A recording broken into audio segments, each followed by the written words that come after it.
নিশ্চিত হ'ব লাগিব যে কেইবাটাৰো তিৱা ছাত্ৰ সন্থাৰ সহযোগত আৱদ্ধ ভৱনৰ সন্মুখত অৱস্থান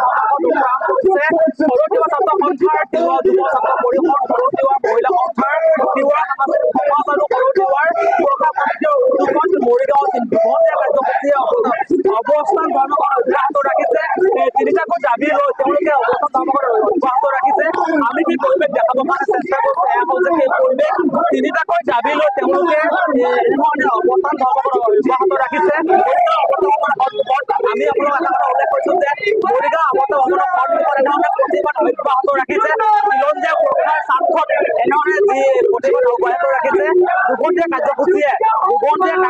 অব্যাহত ৰাখিছে এই প্ৰতিবাদ কেইবাটাও দাবী সম্বলিত কাৰ্যসূচী হাতত লৈ তেওঁলোকে ৰূপায়ণ কৰিছে অৱস্থান পৰিৱেশসমূহ দেখাব কাৰণে চেষ্টা কৰিছো সৰু তিৱা ছাত্ৰ সন্থাৰ তিৱা যুৱ ছাত্ৰ পৰিষদ সৰু তিৱা মহিলা সন্থাৰ তিৱা সাংস্কৃতিক সমাজ আৰু সৰু তিৱা সুৰক্ষা সমিতিৰ উদ্যোগত এনেধৰণে মৰিগাঁও আৱদ্ধ ভৱনৰ সন্মুখত ৰূপায়ণ কৰিছে অৱস্থান ধৰ্মঘট আৰু অৱস্থান ধৰ্মঘট পৰিৱেশ আমি দেখাব কাৰণে চেষ্টা কৰিছো এয়া হৈছে সেই পৰিৱেশ মৰিগাঁও আৱদ্ধ ভৱনৰ সন্মুখত দুঘণ্টীয়া কাৰ্যসূচীয়ে যি হাতত লৈছে সেই কাৰ্যসূচীসমূহ দেখাব কাৰণে চেষ্টা কৰিছো সেই প্ৰতিবাদৰ স্থলত আহি উপস্থিত হৈছো সেই পৰিৱেশসমূহ দেখাব কাৰণে চেষ্টা কৰিছো এনেধৰণে কেইবাটাও তিৱা জাতীয় সংগঠনে এনে ৰূপায়ণ কৰিছে তেওঁলোকৰ কাৰ্যসূচী দুঘণ্টীয়া অৱস্থান ধৰ্মঘট ৰূপায়ণ কৰিছে মন্তব্য ল'বৰ কাৰণে চেষ্টা কৰিম আমি উদ্যোক্তা সমিতিৰ পৰা মন্তব্যসমূহ ল'বৰ কাৰণে চেষ্টা কৰিম আচলতে আজি অৱস্থান ধৰ্মঘট বুলি আমি অৱস্থান ধৰ্মঘট কৰিছো গণধৰ্ণা কাৰ্যসূচী ৰূপায়ণ কৰিছো নতুন দিল্লীত ধৰ্ণা দিছো ৰাষ্ট্ৰীয় ঘাইপথ কেইবাবাৰো অৱৰোধ কৰিছো মূল কথাটোৱে হৈছে তিৱা স্বায়ত্ব ভাৰতীয় সংবিধানৰ ৬ষ্ঠ অনুচ্ছেদ অন্তৰ্ভুক্ত কৰিব লাগে আজি অসম চৰকাৰ আহিছে গৈছে মুখ্যমন্ত্ৰী আজি মৃত্যুও ঘটিছে কোনো মুখ্যমন্ত্ৰী আহিল গ'ল পদাবী মন্ত্ৰী আকৌ হিমন্ত বিশ্ব শৰ্মা অসমৰ মাননীয় মুখ্যমন্ত্ৰী কিন্তু কিয় কাৰ স্বাৰ্থত এই তিৱা স্বায়ত্ব পৰিষদ ভাৰতীয় সংবিধানৰ ৬ষ্ঠ অনুচ্ছেদ অন্তৰ্ভুক্ত কৰা নাই কেবিনেট উপ সমিতি গঠন কৰে কেবিনেট উপ সমিতিয়ে সিদ্ধান্ত গ্ৰহণ কৰিলে বুলি ক'লে ৰাজহুৱা কৰিলে তিৱা ৰাভা মিচিঙক ৬ষ্ঠ অনুচ্ছেদ অন্তৰ্ভুক্ত কৰা হ'ব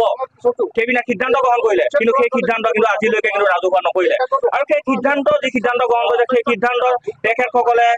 কেন্দ্ৰীয় চৰকাৰে প্ৰেৰণ কৰিলে তাৰো কিন্তু ৰাজহুৱা নকৰিলে গতিকে আমি এমাহৰ সময় কিবা বান্ধি দিছো সৰু তিৱা ছাত্ৰ সন্থা জাতীয় সংগঠনসমূহে এমাহৰ ভিতৰত তেখেতসকলে যি প্ৰস্তাৱ কেবিনেট সিদ্ধান্ত গ্ৰহণ কৰিছে সেই কেবিনেট সিদ্ধান্ত ৰাজহুৱা কৰিব লাগে আৰু যদি তেখেতসকলে ৰাজহুৱা নকৰে কিন্তু মধ্য অসমত কিন্তু গণ আন্দোলন গঢ়ি তোলা হ'ব বিজেপি বিৰুদ্ধে দ্বিতীয় কথাটোৱে হৈছে ট্ৰাইবেল বেল্ট ব্লকৰ অবৈধ বেদখল হৈ আছে বহু ভূমি ট্ৰাইবেল বেল্ট ব্লকৰ অবৈধ বেদখল হৈ আছে যিখন আইন ট্ৰাইবেলৰ কাৰণে আছিল সেই আইন কিন্তু আজি মানা নাই গতিকে আমি বাৰে বাৰে দাবী জনাই আহিছো যে ট্ৰাইবেল বেল্ট ব্লকত অবৈধ বেদখলকাৰী উচ্ছেদ কৰিব লাগে কচুতলিত সিদিনা উচ্ছেদ কৰিলে কচুতলিত উচ্ছেদ কৰি বাহ ল'লে অসম চৰকাৰে কিন্তু আজিলৈকে আমি তথ্য সহকাৰে দি আছো নগাঁও মৰিগাঁও জিলাত 7টা ট্ৰাইবেল বেল্ট ব্লকৰ অবৈধ বেদখল হৈ আছে হাজাৰ বিঘা বেদখল হৈ আছে কিন্তু আজিলৈকে কিন্তু এই মৰিগাঁও জিলা এটাও ট্ৰাইবেল বেল্ট ব্লকত কিন্তু অবৈধ বেদখলকাৰী উচ্ছেদ কৰা পৰিলক্ষিত নহ'ল সিদিনা পঞ্চায়ত নিৰ্বাচনৰ সময়ত আমি দেখিবলৈ পালো ভাইৰেল হ'ল এটা ভিডিঅ' এজন বিজেপি প্ৰতিনিধিয়ে বক্তব্য প্ৰদান কৰিলে পঞ্চায়ত নিৰ্বাচনৰ সময়ত যে যদি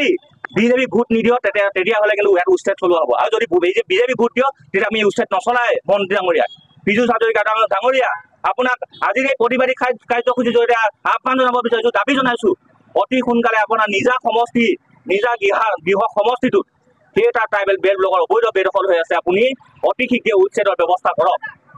অন্যথা কিন্তু আমি সৰু তিৱা ছাত্ৰ সন্থাই কিন্তু বহি নাথাকো গণ আন্দোলন গঢ়ি তোলা হ'ব গতিকে অসমৰ প্ৰতিটো ট্ৰাইবেল বেল্ট ব্লকৰ অবৈধ বেদখলকাৰী উচ্ছেদ কৰিবৰ কাৰণে আমি দাবী জনাইছো তৃতীয় কথাটোৱে হৈছে যি ভূমি ৰাজহ আইন আছিল 1886 কাৰ স্বাৰ্থত সংশোধন কৰিব বিচাৰিছে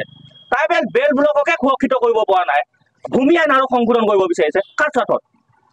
আজি ভূমি আইন সংশোধন কৰি বৰ্ণীয়া পুঁজিপতিক যি ভূমি হস্তান্তৰ কৰা যি ব্যৱস্থা গ্ৰহণ কৰিবলৈ গৈছে এইটো কিন্তু সৰু তিৱা ছাত্ৰ সন্থা জাতীয় সংগঠনে কিন্তু বহি নাথাকে আমি নাগৰিক সভা অনুষ্ঠিত কৰিলো যোৱা 27 তাৰিখে তাৎক্ষণিকভাৱে তেখেতসকলে তাৎক্ষণিকভাৱে অধিসূচনা এটা দিলে প্ৰেছ বিবৃতি দিলে যে 30 জুন তাৰিখৰ ভিতৰত জাতীয় সংগঠনসমূহৰ বিশিষ্ট নাগৰিক শিক্ষাবিদসমূহৰ পৰা তেখেতসকলে এটা মতামত গ্ৰহণ কৰিব কি বনাবলৈ বিচাৰিছে কি কৰিব বিচাৰিছে একো নজনাকৈ কোনে কেনেকৈ মতামত দিব প্ৰথমতে তেখেতসকলে কি সংশোধন কৰিব বিচাৰিছে এইটো ৰাজহুৱা কৰক তাৰ পাছত জাতীয় সংগঠন বুদ্ধিজীৱীৰ পৰা তেখেতসকলে মতামত গ্ৰহণ কৰক যদি আমাৰ যদি তাত যদি আছে তেতিয়াহ'লে আমি মতামত দিম আৰু যদি নাই তেতিয়াহ'লে সেই আইন কিন্তু তেখেতসকলে জোৰ অৱস্থি কিন্তু সংশোধন কৰিব নোৱাৰিব। এইটো আমি সদৰীয়া ছাত্ৰ সন্থাই দাবী জনাইছো। যদি চৰকাৰে আন্দোলনৰ দাবী মানি নলয় বা প্ৰতিবাদকাৰী দাবী মানি নলয় তেনেহ'লে কি কৰিব?